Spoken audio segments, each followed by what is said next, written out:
साल में 24 एकादशी होते हैं। प्रत्येक महीना में 2 एकादशी पड़ते हैं। प्रत्येक महीना में 2 पक्ष आते हैं, कृष्ण पक्ष और शुक्ल पक्ष, और प्रत्येक पक्ष में एक एक एकादशी आते हैं। अर्थात एक महीने में 2 एकादशी और पूरे साल में 24 एकादशी होते हैं। और प्रत्येक एकादशी का खास महत्व एवं विशेष फल प्राप्त होते हैं। लेकिन ज्येष्ठ मास के शुक्ल पक्ष में जो एकादशी पड़ते हैं उसे निर्जला एकादशी कहते हैं। और कहते हैं, ऐसा मान्यता है कि प्रत्येक एकादशी करने से जो फल अर्थात जो पुण्य प्राप्त होते हैं वे सारे पुण्य निर्जला एकादशी के व्रत करने से प्राप्त होते हैं। तो आइए निर्जला एकादशी व्रत के कथा को सुनते हैं। श्री हरि की जय। युधिष्ठिर ने कहा, जनार्दन, ज्येष्ठ मास के शुक्ल पक्ष में जो एकादशी पड़ती हो कृपया उसका वर्णन कीजिए।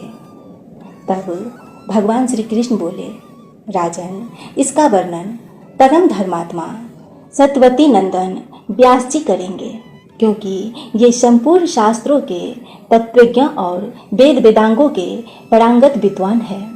तब वेद व्यास जी कहने लगे, दोनों ही पक्षों की एकादशियों के दिन भोजन न करें। द्वादशी के दिन स्नान आदि से पवित्र हो फूलों से भगवान केशव की पूजा करें।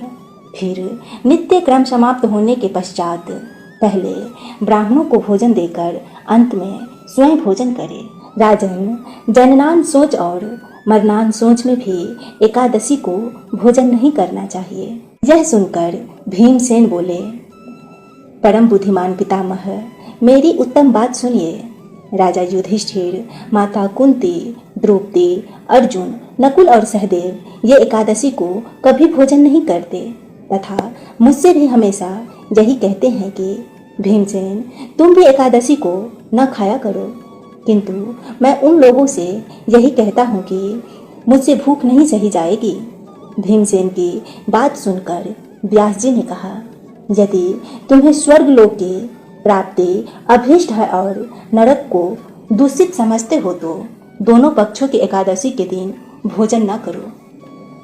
भीमसेन बोले, महाबुद्धिमान पितामह, मैं आपके सामने सच्ची बात बतलाता हूँ। एक बार भोजन करके भी मुझसे व्रत नहीं किया जा सकता, फिर उपवास करके तो मैं रह ही नहीं सकता। मेरे उदर में वृक नामक अग्नि प्रज्वलित रहती है, अतः जब मैं बहुत अधिक खाता हूँ तभी यह शांत होती है। इसीलिए महानुभाव, मैं वर्ष भर में केवल एक ही उपवास कर सकता हूँ, जिससे स्वर्ग की प्राप्ति सुलभ हो तथा जिसके करने से मैं कल्याण का भागी हो सकूँ। ऐसा कोई एक व्रत निश्चय करके बताइए, मैं उसका यथोचित रूप से पालन करूँगा। तब व्यास जी ने कहा, भीम, ज्येष्ठ मास में सूर्य वृष राशि पर हो या मिथुन राशि पर शुक्ल पक्ष में जो एकादशी हो उसका यत्न पूर्वक निर्जला व्रत करो।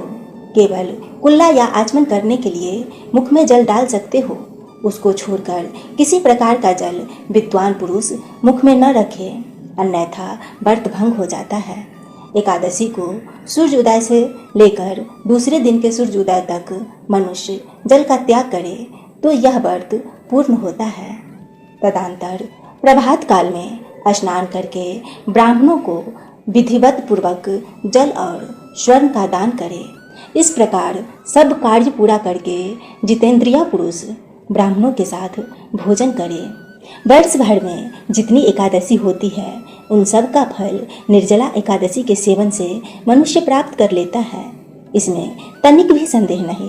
शंख, चक्र और गदा धारण करने वाले भगवान केशव ने मुझसे कहा था कि यदि मानव सबको छोड़कर एकमात्र मेरी शरण में आ जाए और एकादशी को निराहार रहे तो वह सब पापों से छूट जाता है।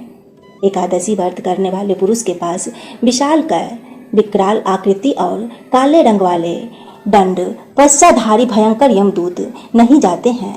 अंतकाल में पीतांबरधारी सौम्य स्वभाव वाले, हाथ में सुदर्शन धारण करने वाले और मन के समान वेगशाली विष्णुदूत आखिर इस वैष्णव्य पुरुष को भगवान विष्णु के धाम ले जाते हैं। अतः निर्जला एकादशी को पूर्ण यत्न के साथ उपवास और श्री हरि का पूजा करो। स्त्री हो या पुरुष, यदि उसने मेरू पर्वत के बराबर भी महान पाप किया हो तो वह सब भी एकादशी व्रत के प्रभाव से भस्म हो जाता है। जो मनुष्य उस दिन जल के नियम का पालन करता है वह पुण्य का भागी होता है। उसे एक एक पहाड़ में कोटि कोटि स्वर्ण मुद्रा दान करने का फल प्राप्त होता है। मनुष्य निर्जला एकादशी के दिन स्नान, दान, जप, होम आदि जो कुछ भी करता है वह सब अक्षय होता है। यह भगवान श्री कृष्ण का कथन है। निर्जला एकादशी को विधि पूर्वक उत्तम रीति से उपवास करके मानव वैष्णव पद को प्राप्त कर लेता है। जो मनुष्य एकादशी के दिन अन्न खाता है वह पाप का भोजन करता है। इस लोक में वह चंडाल के समान है और मरने पर दुर्गति को प्राप्त होता है। जो ज्येष्ठ मास के शुक्ल पक्ष में एकादशी को उपवास करके दान करेंगे वे परम पद को प्राप्त होंगे। जिन्होंने एकादशी को उपवास किया है वे ब्रह्म हत्यारे, शराबी, चोर तथा गुरुद्रोही होने पर भी सब पातकों से मुक्त हो जाता है।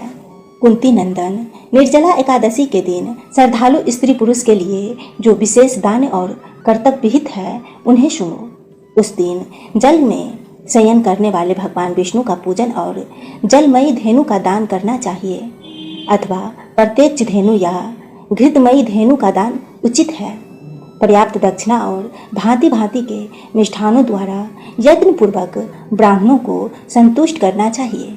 ऐसा करने से ब्राह्मण अवश्य संतुष्ट होते हैं और उनके संतुष्ट होने पर श्री हरि मोक्ष प्रदान करते हैं। जिन्होंने शाम, दाम और दान में प्रवृत्त हो श्री हरि का पूजा और रात्रि में जागरण करते हुए इस निर्जला एकादशी का व्रत किया है उन्होंने अपने साथ ही बीती हुई 100 पीढ़ियों को और आने वाली 100 पीढ़ियों को भगवान वासुदेव के परम धाम में पहुंचा दिया है। निर्जला एकादशी के दिन अन्न, वस्त्र, गो, जल, शैया, सुंदर आसन, कमंडल तथा छाता दान करना चाहिए। जो श्रेष्ठ तथा सुपात्र ब्राह्मण को जूता दान करता है वह सोने के विमान पर बैठकर स्वर्ग लोक में प्रतिष्ठित होता है। जो इस एकादशी की महिमा को भक्तिपूर्वक सुनता अथवा उनका वर्णन करता है वह स्वर्ग लोक में जाता है। चतुर्दशी युक्त अमावस्या को सूर्य ग्रहण के समय श्राद्ध करके मनुष्य जिस फल को प्राप्त करता है वही फल इसके श्रवण से भी प्राप्त होता है। पहले दंत धावन करके यह नियम लेना चाहिए कि मैं भगवान केशव की प्रसन्नता के लिए एकादशी को निराहार रहकर आचमन के सिवा दूसरे जल का भी त्याग करूँगा। द्वादशी को देवेश्वर भगवान विष्णु का पूजन करना चाहिए। गंध, धूप, पुष्प और सुंदर वस्त्र से विविध पूर्वक पूजन करके जल के घड़े के दान का संकल्प करते हुए भगवान विष्णु का मंत्रोच्चारण के साथ पूजा करना चाहिए। भीमसेन ज्येष्ठ मास में शुक्ल पक्ष की जो शुभ एकादशी होती है उनका निर्जला व्रत करना चाहिए। उस दिन श्रेष्ठ ब्राह्मणों को शक्कर के साथ जल के घड़े दान करना चाहिए। ऐसा करने से मनुष्य भगवान विष्णु के समीप पहुंचकर आनंद का अनुभव करता है। तत्पश्चात द्वादशी को ब्राह्मण भोजन कराने के बाद स्वयं भोजन करे। जो इस प्रकार पूर्ण रूप से पाप नाशनी एकादशी का व्रत करता है वह सब पापों से मुक्त हो जाता है, अनामय पद को प्राप्त होता है। यह सुनकर भीमसेन ने भी इस शुभ एकादशी का व्रत आरंभ कर दिया। तब से यह लोक में पांडव द्वादशी के नाम से विख्यात हुई।